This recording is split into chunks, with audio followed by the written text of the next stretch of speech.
the first chapter of my next great love story. Not tonight, Frank. Now she has a hit show in her 30s with How I Met Your Father. Sophie Maguire. I feel like it's going to come back around. I'm calling this the finale episode. How dare you?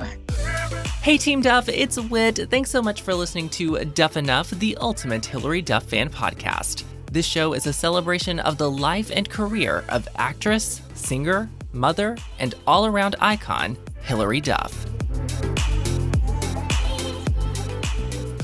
And right now, I am so excited to talk How I Met Your Father with Avery Harris from Hilary News. Avery, welcome back to Duff Enough. Thank you so much for having me. This is our fourth time, I think? Yes, you're like in a league of your own. I mean, I've had a couple of people on 2 or 3 times, but you are now in your own league with a fourth time being my guest. So yeah, the Four Timers Club. Welcome back. Thank you so much for having me back. Of course.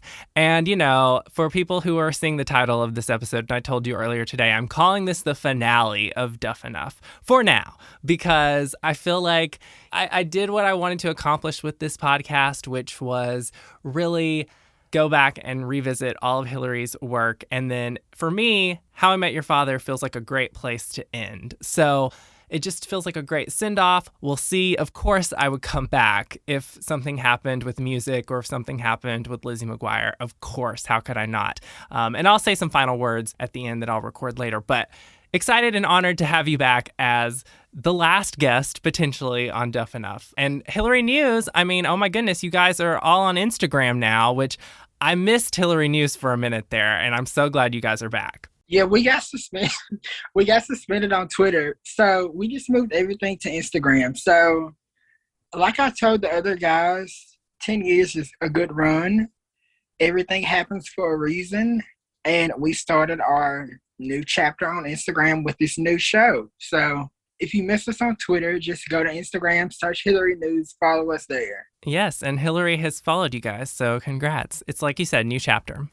And speaking of the new chapter, that is what we are talking about today. We are talking about How I Met Your Father, Season 1. We're recording this a week after the finale, the season finale. And it's so weird not to have a new episode this week because the episodes came out weekly, and it's been something I've looked forward to every Tuesday/Monday night at midnight.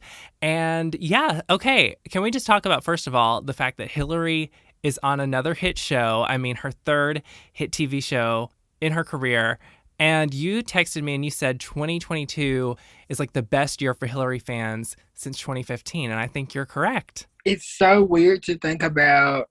Hilary has been part of our lives for easily 20 years at this point, right? Yeah.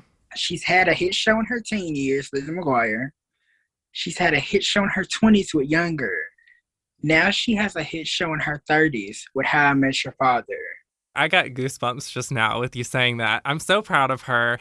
And I wasn't sure what the reception for this show was going to be like. Obviously, it's a franchise. And I'm glad she got a franchise, first of all. But I didn't know what the reaction was going to be. And at first, the reviews were not that great. But I think people have really fallen in love with this show and have found it to be a go-to comfort show. I think there is still an audience out there for this multicam sitcom. I don't necessarily think that that's my favorite genre.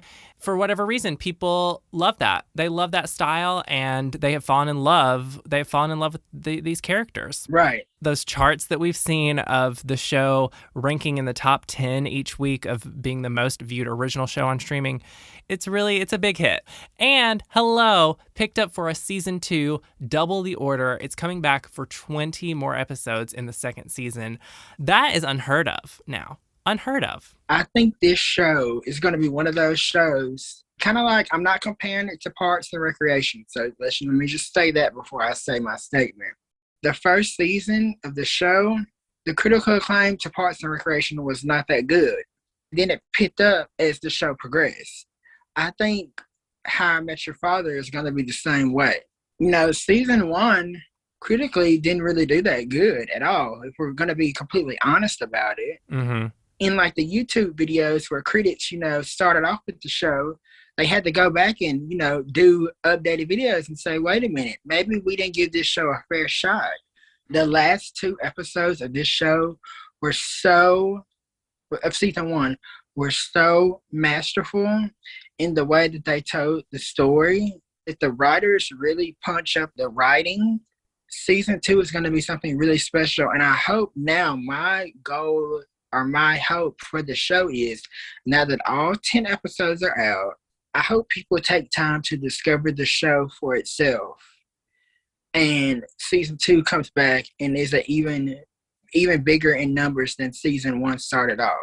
Because I mean, the show is very, very good and has improved with each and every episode.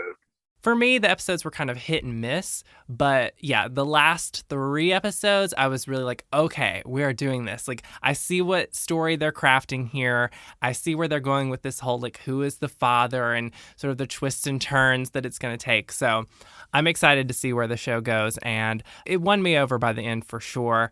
It is interesting to me how Hilary was on Younger for all those years, and really now that she's the lead of a show again, and also a show that I think appeals more to the generation that grew up with Lizzie McGuire. I think there were a lot of millennials who watched Younger, but it might have skewed a little older, I feel like. And also, Younger was kind of like a hidden gem. When people found it, they loved it. And having it on TV Land did not help at all, but yeah, you're correct.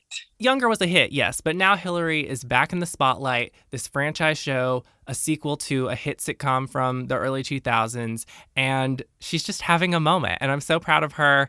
Okay, let's talk about how we got to How I Met Your Father, because I always like to talk about the timeline, where we are in the Hilary timeline. Now, let's go back to December 2020. That is when the Lizzie reboot was canceled, and when Hilary announced that Lizzie 2.0 not happening. And there for a minute, we didn't really know what was next. We knew the last season of Younger was coming out, but we didn't know, is there going to be a Kelsey spinoff? What's happening next with Hilary's career? And then there was a podcast she did with like a doctor after she'd given birth where she teased that she would be announcing her next job soon. And we didn't really know what that was. But based on interviews, we learned that Hilary got a call about this show when she was 9 months pregnant. So I'm thinking March 2021. Right. Then the show was announced April 2021, going to Hulu, starring Hilary. Production began August of 2021, delayed a week because Hilary got COVID. I remember being like, of course this would happen. Team Duff can't catch a break, honestly. We can't. I know. And then it wrapped right before Thanksgiving. And then December, we got the trailer and the premiere date. And the first 2 episodes premiered January 18th, 2022 on Hulu.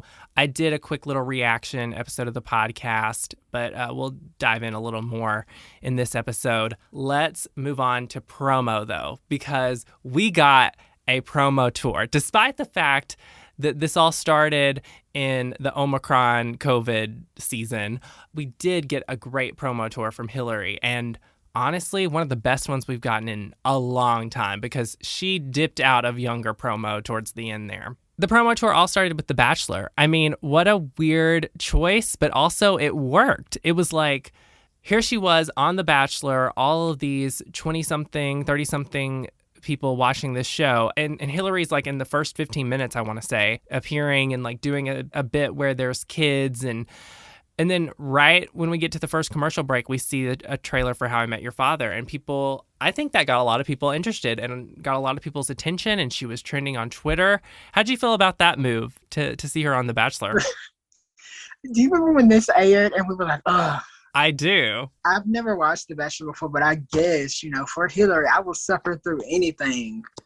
That was very smart promo. I mean, she was trending immediately. Everybody was loving seeing her. So many people who didn't even know, she was still around and acting because they didn't watch Younger were happy to see her on The Bachelor. The girls on the show were geeking out because she was on there. It was a brilliant promo move. Shout out to Hulu/Disney/ABC/Hilary's team for really getting her back out there. The one thing I have loved about the promo tour for How I Met Your Father is everybody has been giving Hilary her flowers for being the icon that she is for our generation and for the girls who came under her, Miley, Selena, Demi. So that's the one thing that has constantly been repeated in articles, constantly been repeated in her interviews, is that Hilary, and even by her cast, Hilary is an icon, and I know she's very humble, but it's time that people have give that woman the flowers that she deserves because she's 20 plus years in the game.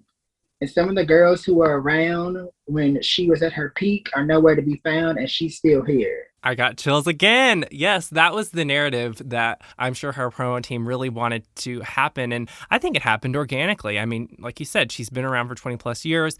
The people who are writing these articles and doing these interviews and producing these shows, they are now the people who grew up with Hilary, and they have that respect there. So I think it's great.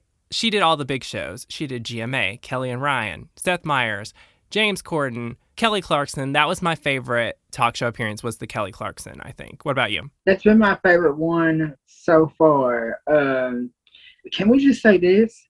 Her looks this press tour for in studio and for virtual have been amazing.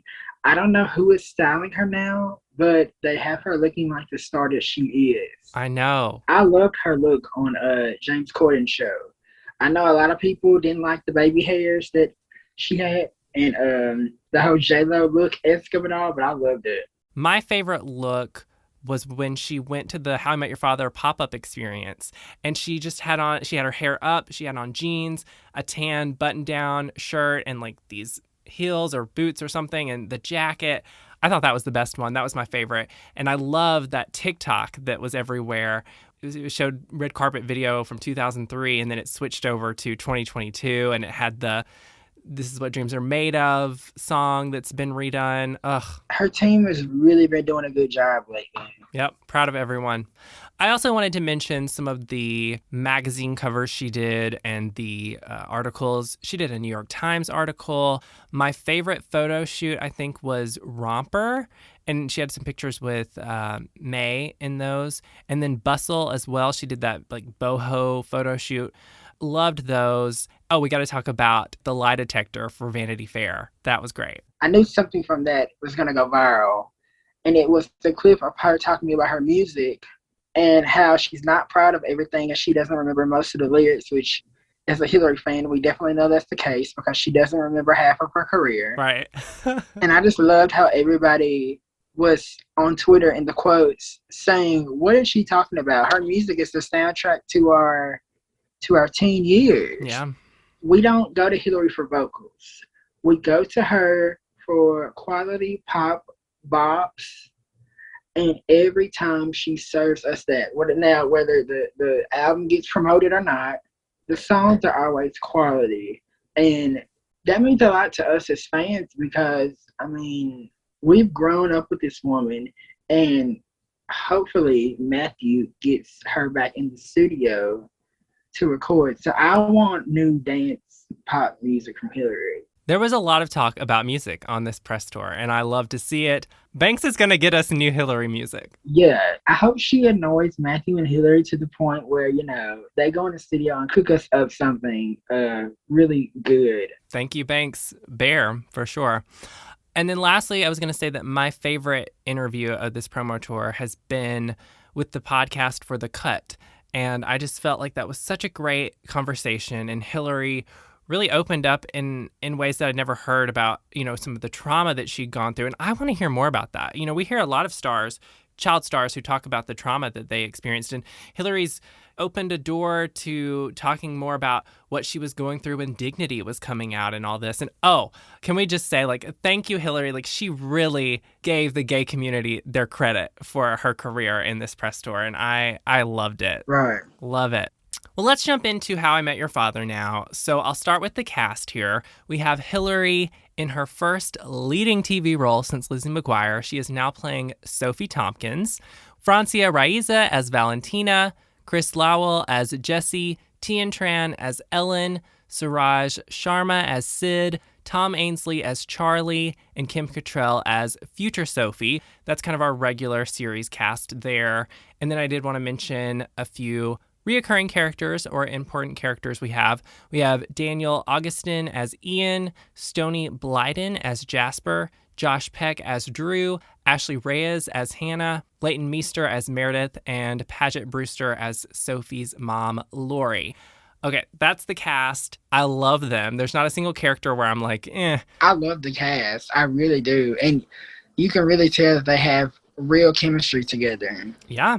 And with Hilary, we've talked on this podcast about how Hilary plays characters that are just 2 degrees away from her last character. But Sophie, to me, is nothing like Kelsey. I never think about Kelsey when I'm watching this show. And I think Kelsey was really career-driven and kind of messy. And Sophie, she's career-driven, but it's a different thing. And I don't know if I would even call her like a hopeless romantic, but she definitely believes in love. And she's a little bit more of that classic rom-com female lead. I agree with that. This character, I don't think this character is anything like any character we've ever seen Hilary do before. There is one episode where you texted me and said Sophie Maguire. But it was just, I think, well, we're going to get to it, so we'll get to it. Yeah. All right. We'll go episode by episode and just kind of give our thoughts. But I want to know, before we do that, actually, your top 3. And then that way, once we get to them, we'll know that one was, one of your favorites. So going like 3rd place, 2nd place, 1st place, how do you rank your top 3? I'm just going to do it like bam, bam, bam. Okay, number 3 was probably episode 3, The Fixer. And my 2nd and 1st, J Street, episode number 9. And then the finale was so well done that I thought I cannot not put the finale at number 1. I agree with you on the finale. It's great. And episode 9, it's great. I have a different top 3. So number 3, my 3rd place, I picked Dirty 30. That's episode 4. 2nd place, I did episode 9, J Street. And then 1st place for me was episode 8, The Perfect Shot. Just because Hilary really got to show off her physical comedy. The finale would have been number 4 for me. And rounding out like a top 5 would have been the pilot. I thought the pilot was so charming. And we'll start with that now as we kind of go through. I should warn international listeners who are a little behind that we are talking spoilers. So going through the 10 episodes, in the first episode, it's titled Pilot. We meet the gang. We meet Sophie after, she had 87 Tinder dates. And now she's going on a date with Ian, who she thinks is the man who she's going to spend the rest of her life with. And then, she meets Jesse and Sid in an Uber. She and Valentina are roommates, and Valentina has brought home Charlie from her trip to London Fashion Week. And then Ellen is Jesse's adopted sister. So again, we meet the whole gang. I heard from several people who were asking, why did they all meet as a group? Why weren't they already friends? And my thought on that is, well, the show is called How I Met Your Father. So we got to see that she's meeting these people, these potential dads. So that's how I felt about that. The episode ends with her, of course, meeting Ian, really liking him, but then he tells her that he is a marine biologist and he's going to do research in Australia. It's not going to work with a 14-hour time difference to do a long-distance relationship. It was kind of sad, but anyway, charming is really the word for me here, and it was so great to see Hilary as the lead again. I mean, it was magical. And I love the line, speaking of magic, that Valentina said when they're walking on the Brooklyn Bridge. And she's like, this city is magic. And so am I. I loved that. That was so good. And the technology they used to film that scene, it was really good. I enjoyed it. I did write down that there is a connection at the end of the show to How I Met Your Mother. And it is the apartment that Sid and Jesse live in. So they live in Ted and whatever Jason Segel's character was, I can't remember. They live in their apartment. And at the end of the episode, older Sophie, played by Kim Cattrall, who is narrating this, she says, "That's the night I met your father." And then we see the 4 men, so Ian, Jesse, Charlie, and Sid. I didn't even ask, did you have any connection to How I Met Your Mother? Like, did you watch that show at all? I watched a few episodes, but nothing to...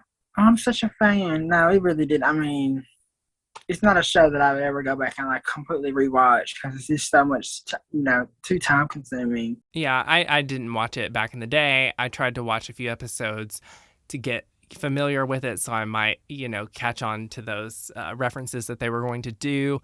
And I recognized the apartment there for sure with the swords on the wall and all that. That was a nice little nod to the original show, but also setting up the idea that this is its own thing. I think they did that very well.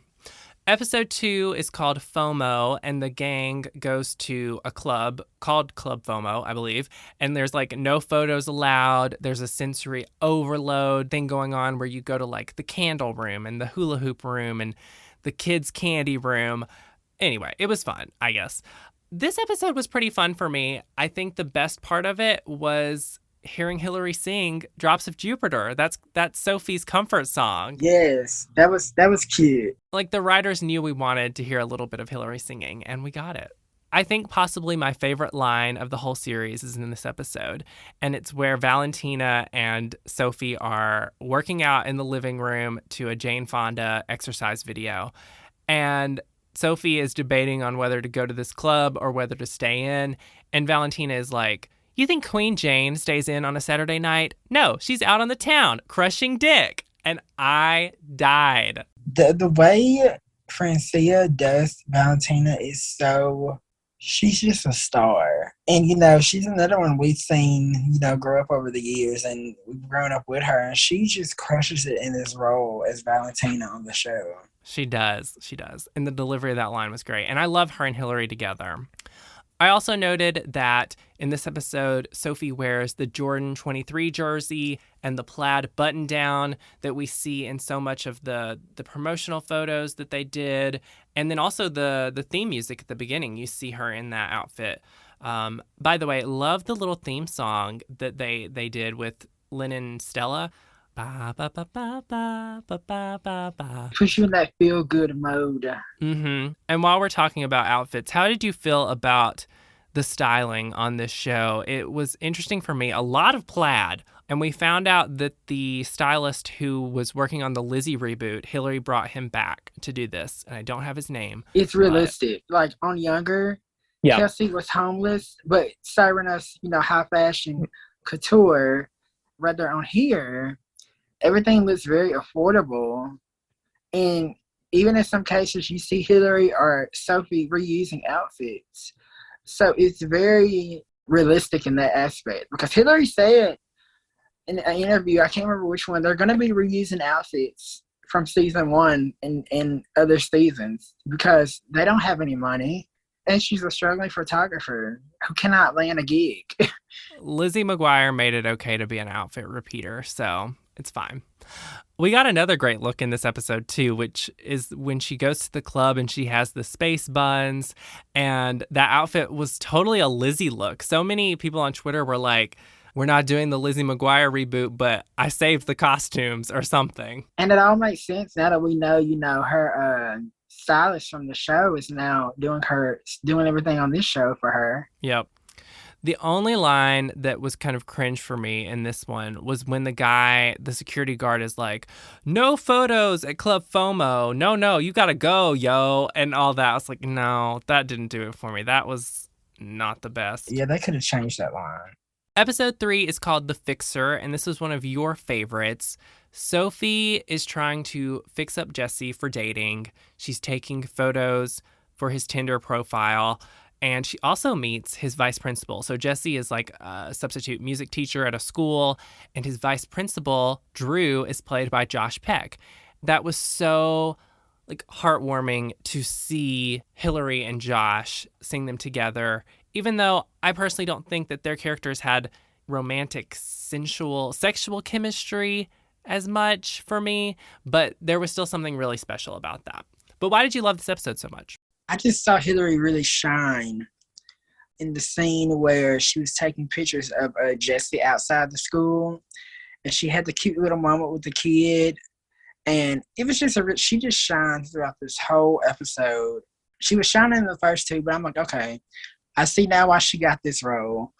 I see now why they trusted her to carry this show, and I see where this show is going, and I'm now really invested in the character's journey and where they go with Sophie.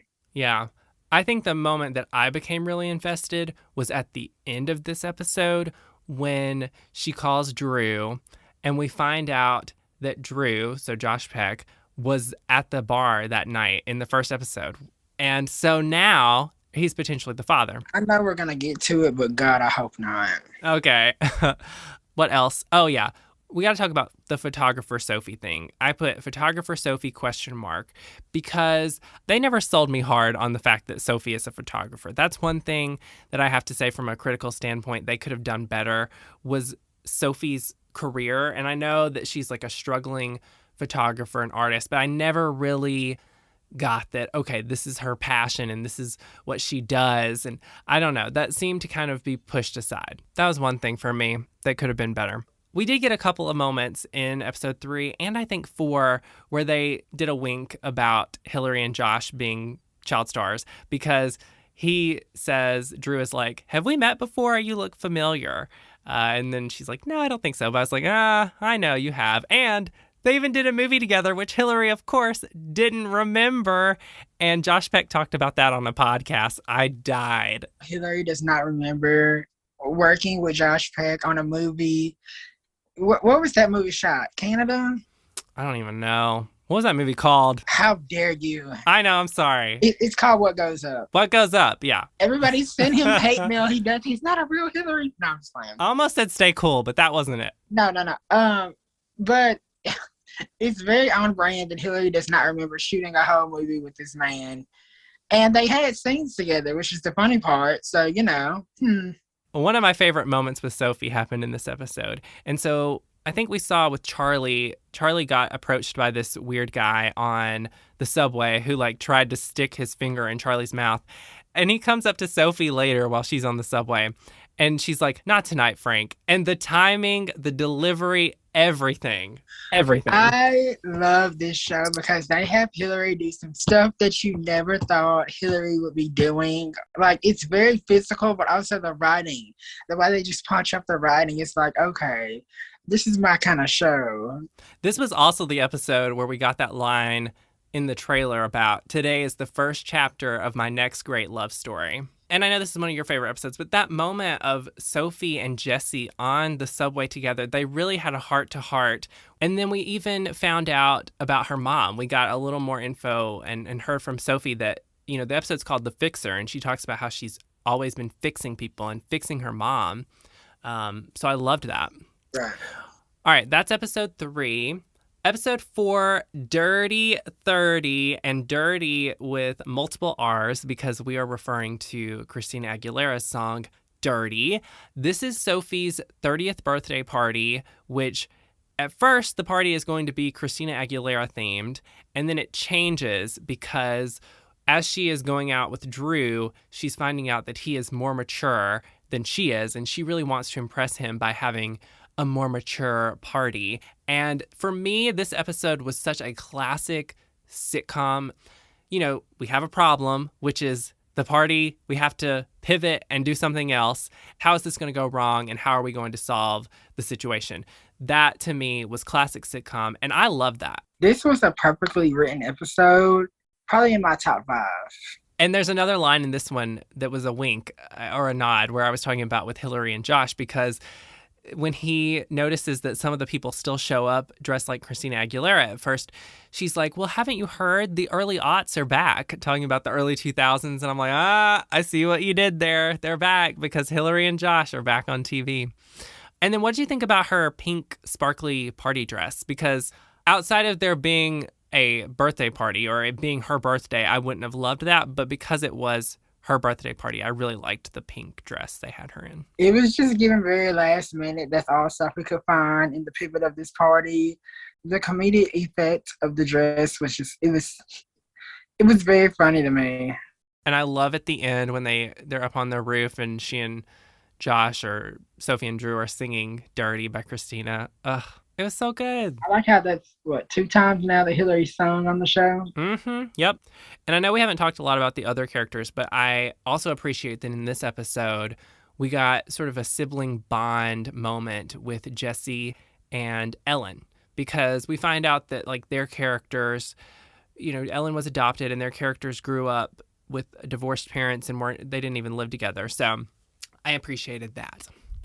Okay, episode 5, The Good Mom. This is when Sophie's mom visits, and at first she pretends she's dating a younger guy. And, okay, the mom is played by Paget Brewster, who I mentioned as Lori from Criminal Minds. She starred on that show.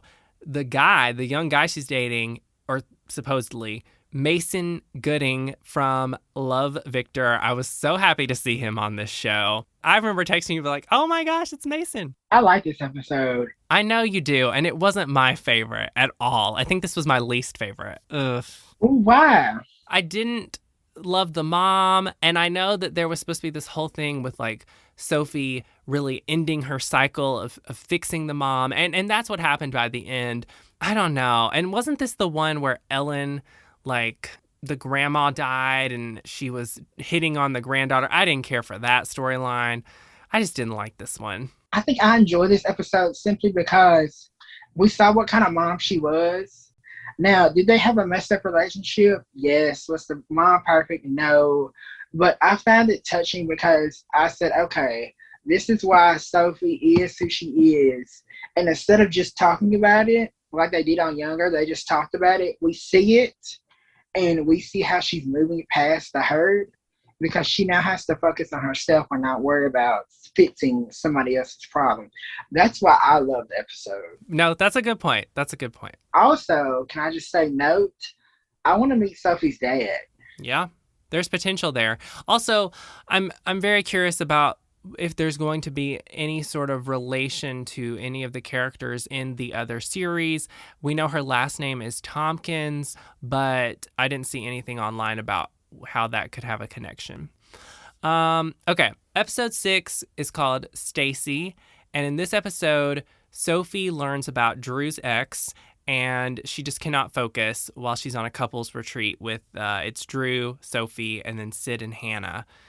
And yeah, this episode I liked, but this was one where, back to the whole thing I was saying about Drew and Sophie, I'm not seeing much of a sexual chemistry there. And I think it's just because these are the two stars that I grew up with as kids. And maybe that was it. Maybe I just couldn't get past that. And this was where they had that line, that bit with Sophie and Valentina, where she's like, I am sex. And then Sophie has to scream it. And it was almost a little uncomfortable for Sophie and uncomfortable for me, even though for me, I'm so in this mindset of like, Hilary is a grown woman now. But for whatever reason, it was a little like uncomfortable. This episode was for me. Like, in real life, and I know this is a weird critique, would somebody be going this crazy over Josh Peck? Oh, no. Just like, no, okay, no. Let me rewind. Okay. A character like Drew. Mm-hmm. Yeah. But do you get what I'm saying? I get what you're saying. But remember, she was like really turned on by him being so mature. So I don't know. Yeah, for me, it was just like the character, not Josh Peck. Right. I did note that in this episode, Sophie had on the outfit that we see in the How I Met Your Father poster. So plaid button down with the mustard pants. That is this episode at the very beginning. And then Margot Harshman plays a character named Mia, and Margot is from Even Stevens, Tawny from Even Stevens, and you texted me that. I didn't even recognize her. And so we got another like childhood star or someone we recognize from a show from our childhood in this episode. Hilary's gonna get them all there. Hilary's gonna call up all the girls. I mean, when Lindsay Lohan guest stars on this show. Can her and Hilary just be rivals over some guy? Like, let's just make it happen. Oh my gosh. Let's not even like sugarcoat it. Let's go there. Do want to mention that Sid and Sophie had a great moment in this episode. And that was the first time that we kind of saw the two of them together and kind of alluding to like, oh, well, maybe he could be the father because I'm saving all my thoughts for your upcoming question on how I feel about this. I'm just going to save it, okay? Okay. Yeah, because we're going to talk about who we want the father to be and who the father might be and all that. All right. Episode 7, this one was called Rivka Rebel. And this is when Sophie gets to take photos of an influencer's bat mitzvah. She's the influencer is the daughter of a gallery owner. So if Sophie does a good job taking these photos, the gallery owner is going to look at Sophie's portfolio and potentially put her artwork in her gallery. So that's kind of what was going on. And this is the episode where we found out her last name was Tompkins. I didn't really love this one. It was kind of silly for me, especially the storyline for Jesse and Sid, where they're at their apartment and pigeons are getting inside and they're painting pigeons on their faces. Like they're doing face paintings. Ugh, did not care for any of that. But the Sophie stuff was kind of fun. We're not going to spend too much time on this episode. No, we're not. It is a good setup to what happens later in the show, but I'm like, yeah, whatever. We can move on. Yeah, we definitely can. Okay, episode 8, The Perfect Shot. So following up, Sophie, everything worked out at that party in the end, but Sophie works to get the perfect shot for the gallery. And she's going to try to get this photo to go in this gallery. And when she's doing it, she's like taking a photo of this old couple. She's trying to lean over a railing and she falls and breaks her tooth. Oh my goodness. This is the one where you texted me and said Sophie Maguire, but also Hilary Duff, because we know our queen has had so many mishaps with her teeth falling out over the years and getting chipped. You didn't lie. You didn't lie at all. This episode was so good, and I just got so many Lizzie McGuire flashbacks in the best way possible because of the physical comedy that Hilary was doing over and over and over and over again. I'm like, the writers on these last 3 episodes was like punching the fans in the face for how much slaves they were giving us. Yeah, I want to see more of that. Like, give me more. Use that to your advantage. And I think that they will do that in season 2 because Hilary is so good at the physical stuff. So they should really go for more of that.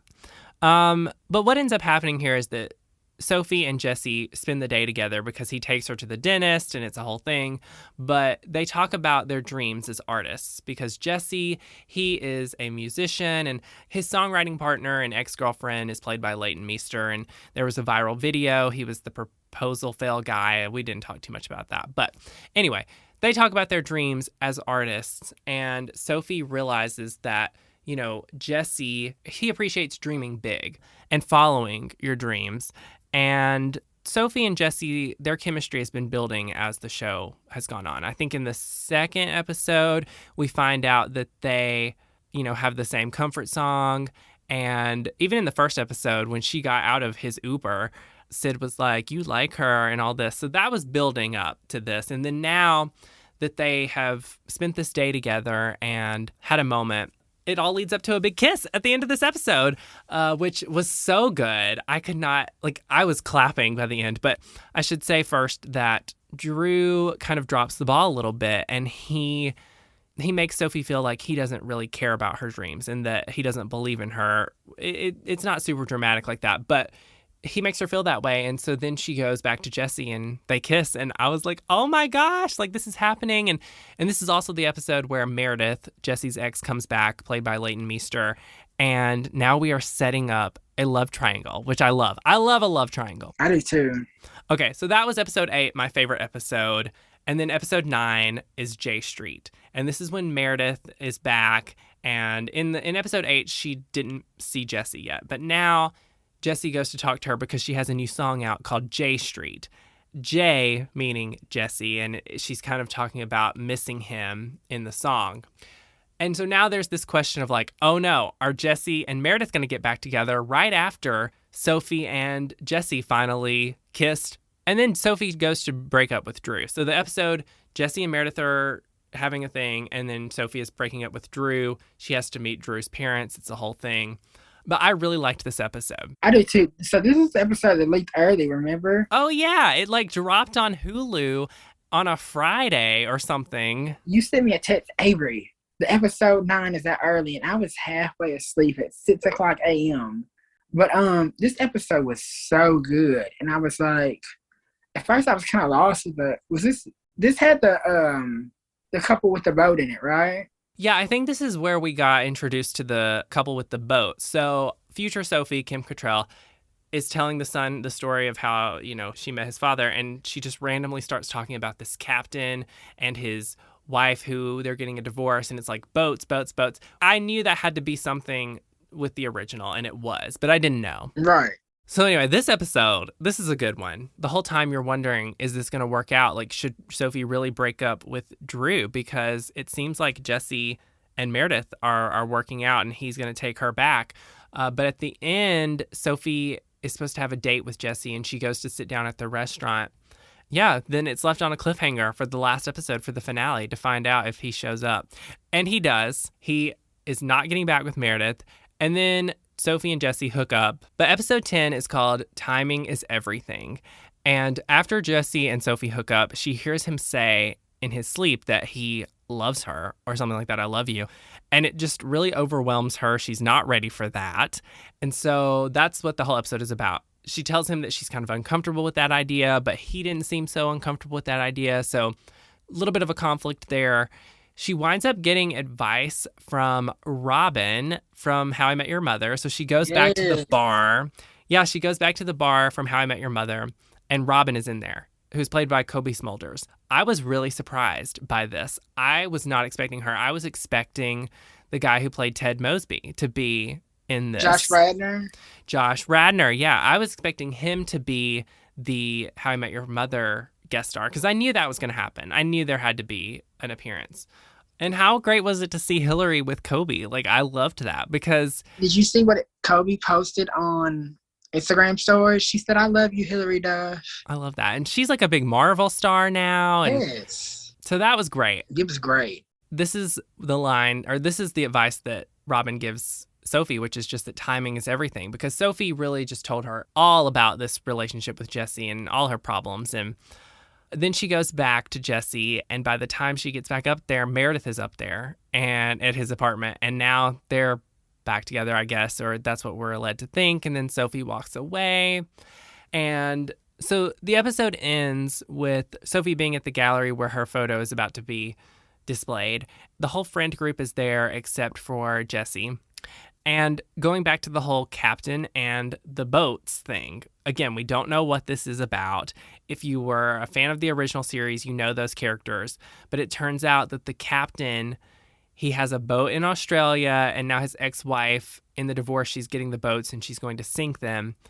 And I guess when she sinks one of those boats, that was the boat that Ian was on for his marine biology research trip or whatever. So Ian shows up at the gallery, and that is how the episode ends.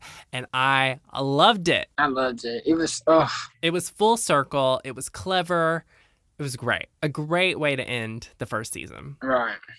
Now that we've kind of talked through all the episodes, we've been putting off this question, but who do you think the father is? But also, who do you want the father to be? Ian or Sid, because I know the fandom on Twitter is like, Jesse. That's such a boring choice to me. Like, so predictable. It's too obvious, yeah.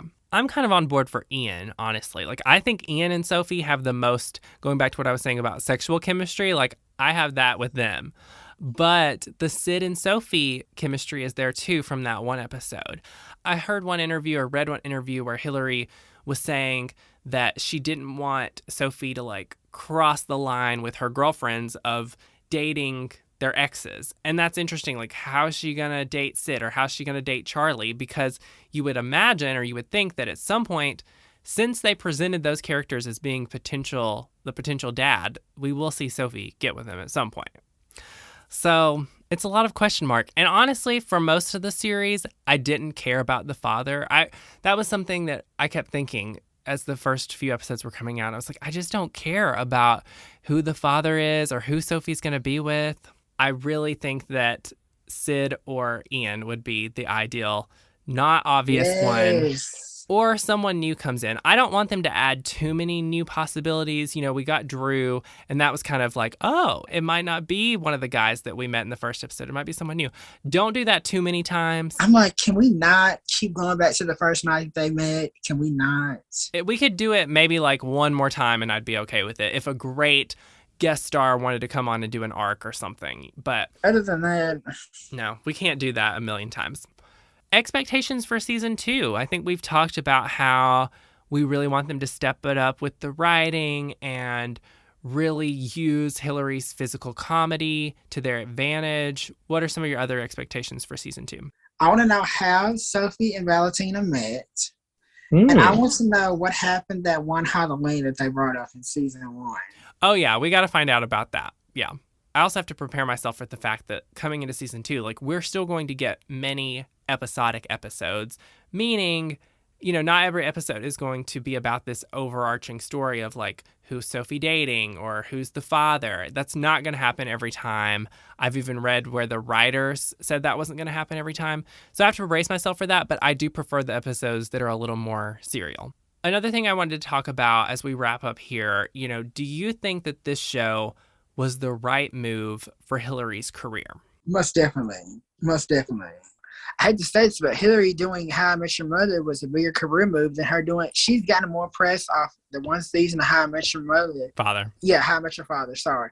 Than all the seasons of Younger combined. I know. And it's so strange to me that is the case, but it's true. And I think it goes back to what I was saying at the top of the show, where it's like Younger was this hidden gem. Millennials weren't the exact target audience for it, and Hilary was not the lead. But here she is, back in a show that is for the same generation that watched Lizzie McGuire. And really, this is I think this might be the first sitcom for millennials. Because in the 90s, and they had Friends, and then 2000s, shows like How I Met Your Father, Big Bang Theory. But we haven't had a show where it's been about millennials that's that classic sitcom. And so that's this. And who better to play the lead than millennial icon herself, Hilary Duff. And we know roles like Sophie, she plays them so well. And that's the kind of role that people love. Like, people love to see her in this kind of character. Even in the reviews, to where the critics did not like the show, they still gave Hilary positive notices for her acting. Yep. Yeah. I do think that How I Met Your Father, because we didn't get the Lizzie reboot, it was what she needed to do, because she needed something. Like, coming off that cancellation of the Lizzie reboot, it's like, well, what's she going to do next? And obviously people wanted the Lizzie reboot. I mean, the online reaction for when it was announced was huge, and then when it was canceled was equally as, people were equally as vocal about their thoughts on it. I feel like as a Hilary fan, she spent so much time trying to get out of the Lizzie bubble that I don't really want to see her go back in that bubble. I'm still pissed that she has not been able to show all of her acting ability. Oh, yeah.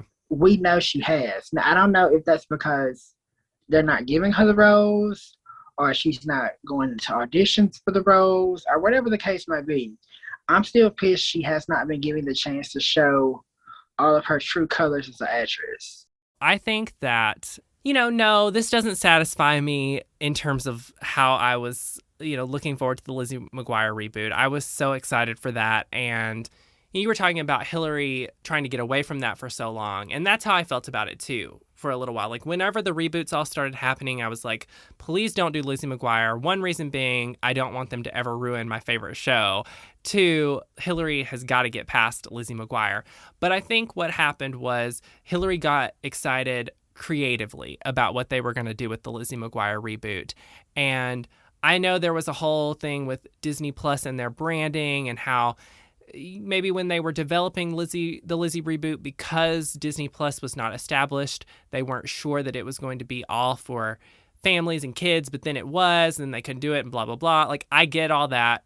And I was on board for what they were going to do, and it's upsetting that they didn't let her. And I think there was a lot of misogyny in that decision. I agree. Of not letting this woman be a 30-year-old and figuring out, even though it couldn't go on Disney Plus, because they announced this and because they promised it to the fans, they could have figured out where that show needed to go, whether it be Hulu or Freeform or what have you. It's so annoying that I still think about it, but I do. And even seeing her like at that red carpet, it wasn't really a red carpet, but that For Your Consideration event for How I Met Your Father, it just felt like, well, she should have been on the red carpet for Lizzie. Like, that's how it felt seeing those pictures. And it would have been a much bigger scale, and it would have been, yes, she's the lead of this show, but man, she would have really been the star of Lizzie McGuire. I feel like it's going to come back around. I do too. I think I have this feeling that like something is good. We're going to get something. But the thing is, will it be too late by then? I know. That's the other frustrating thing. It's like when Lizzie's 40, like she might have kids by then, and we just didn't really want that. I think they could do it. I think they could do it now and do, I've thought about they could do a movie and it could focus on one story. You know, in the first Lizzie McGuire movie, she went to Rome. There could be some sort of adventure that Lizzie goes on as an adult like that, or something similar. We wouldn't get to explore her adventures or her stories so much as a movie, but I don't know. I think it's gonna come back around. I'm positive. I know. I feel it because we're too passionate about it. And what it was, her line that I know a publicist gave her, she was like, well, it's not dead, but it's not alive. I was like, Hilary, okay.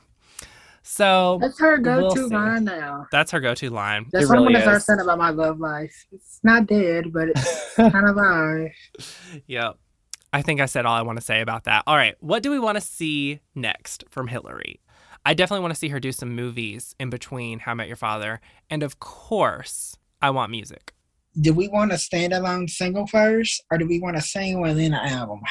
What should she do? What should she do? I mean, I'm good with a single, and then the album can come later, or multiple singles, honestly, because now we're just not in that album world anymore. I mean, I'm good if she puts out some fire singles and then eventually an album. And then, yeah, I want to see some dramatic movies. There are so many movies that I watch all the time, and I'm like, Hilary could have been in this movie, because eventually I want to see Hilary do something different, play a different character, get taken seriously. Like, come on. Yeah, I'm good on everything you just. I'm done with the brand deals. It's time for her to really focus on her arts. Yeah. Did we ever even talk about how SNL gave Hilary 2 shout-outs this season? No. Can she host? Do you think she would be a good host? Oh, could Hilary host SNL? I don't know. I think she could show a different side of her comedic talent. Clearly the writers love her. Someone in the writing room loves her. You have to realize the people who are probably writing for the show now grew up with her. I know. But I think it's time for her to get out there. I want to see her at high fashion events again. Yeah. Go to the Met Gala, Hilary. Yes. I want to see her do stuff she's never done in her career. I'll tell you what I don't want to see. And this is kind of mean, but like, are we good on kids, Hilary and Matt? Are we good? Because, like, I think the fandom, if Hilary announced another pregnancy, I think the fandom, we would all be like, no. Happy for you, Hilary. Happy you've got the family, but come on. I don't want her to have any more kids, but I feel like I think she will. She most definitely will. And I would want to shoot myself in the head because it's time she's taking off from work. I know. We're horrible. I'm calling this the finale episode. Until season 2. Well, I don't know, because I feel like there's a beginning and an end to projects, and this to me just feels like the right time to end it. Your finale is going to be when Hilary comes on the show. I would like to think that, yes. But I'm calling this the finale for now. If Hilary comes on the show, we will, of course, change that.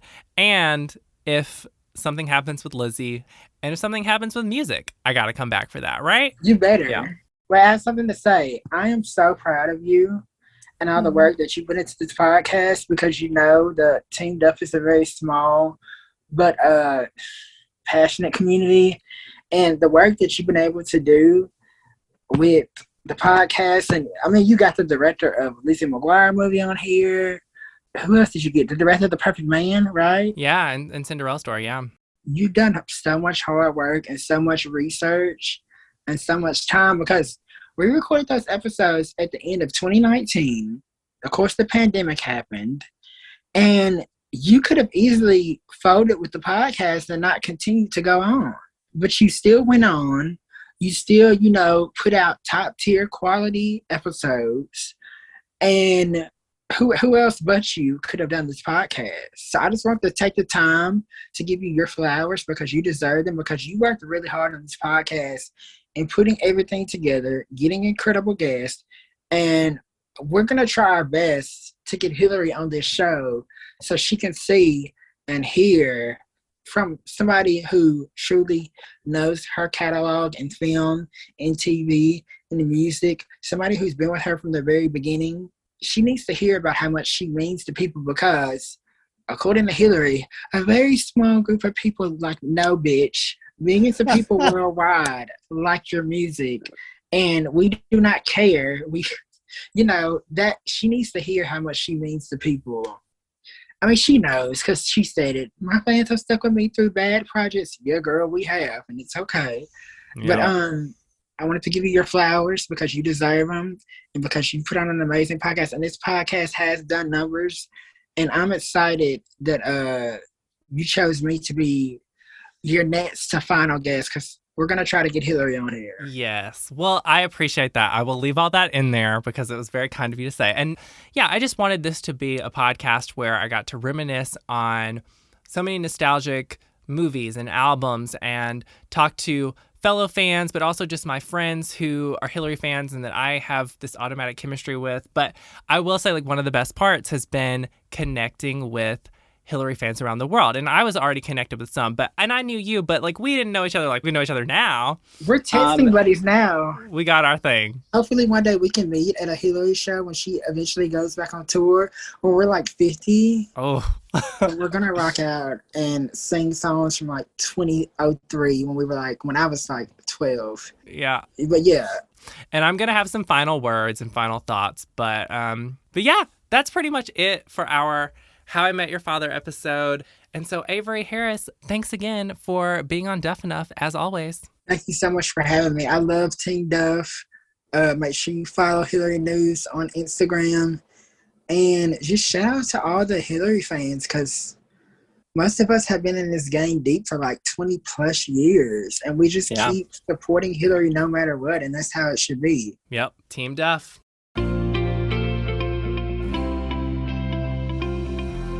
All right, well, it's time for me to share my final thoughts before signing off from Duff Enough. Again, I'm calling this the finale, but I'm leaving the door open. If Hilary wants to come on, if something happens with Lizzie or with new music, I'll reevaluate. So why am I ending the podcast? Well, I do think projects like this have a beginning and an ending. Just like how TV shows come to an end, all good things come to an end. This feels right because I accomplished what I set out to do, which was revisit the highlights of Hilary's career. We recapped her movies, her albums, her TV shows, every episode of Lizzie McGuire. And one thing I was careful about was not dating the episodes. So with the exception of like the first episode and a couple of others, there's really no mention of the Lizzie McGuire reboot. That first episode certainly didn't age well with me, talking about my experience of being at the D23 Expo when Hilary announced that she was coming back as Lizzie. Despite what happened, I do love that episode, and I love that I got to share that story before everything kind of crashed and burned. Still the best day of my life. I thoroughly enjoyed revisiting all of Hilary's work and fine-tuning my research and my knowledge about her. I loved recording the episodes with my friends and with fellow Hilary fans. I didn't always love editing them, which explains why it took so long to release new episodes sometimes, but that was my choice to edit the podcasts and make them as high quality as I could. I think in the long run, it was worth it because I hope fans will be able to go back and listen to these episodes for many years to come. Duff Enough has honestly been a lot of work, and there were times I questioned if I could finish it, but I'm so glad I did, and I'm so proud of it. I hope it gives you all the feels of nostalgia. I hope it makes you laugh and makes you want to join in on the conversations. The best part of this experience over the past 2 years now has been connecting with Hilary fans around the world, and you know who you are. I've made so many new internet friends who I get to talk to about Hilary with. I cannot thank Team Duff enough for supporting this podcast and sending so many nice messages about it. Also, thank you to all of my guests and my friends who've been on. It means a lot to me that people trust me as a content creator to want to be a part of my work and want to take the time to watch movies and episodes that we talked about. I know, like so many of you who are listening, Hilary is a huge part of my life. I've basically made her my personality at this point, but it's very genuine, and it always has been. I still get just as excited about anything new from Hilary as I did 10 or 20 years ago. With that being said, I just want to thank her. She has been an inspiration for me and a comforting figure in my life since the beginning of Lizzie McGuire.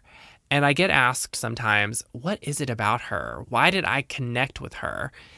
And the obvious answer is her relatability. But who knows? There were plenty of other stars when I was a kid who I could have connected with in that way. But I'm so thankful it's Hilary. She's like a friend in my head, but also someone who I look up to. I've spent the past 20 plus years being one of her biggest fans. And so Duff Enough is like a love letter and something I want to dedicate to her. So Hilary, if you're listening, thank you for everything. And I hope one day I get to thank you in person.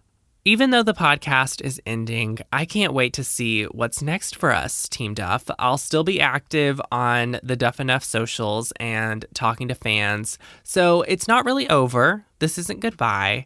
And I know you're going to hear me say it like always in the outro, but gotta end by saying that this experience has been what dreams are made of. So from Whitt, with love, Team Duff, love you so much. And that's all for this episode of Duff Enough. Thanks again for listening. I hope you'll subscribe and stick around for more because this podcast is what dreams are made of. You can follow along on social media at Duff Enough Pod and check the description for my socials as well as show guests. And until next time, bye Team Duff.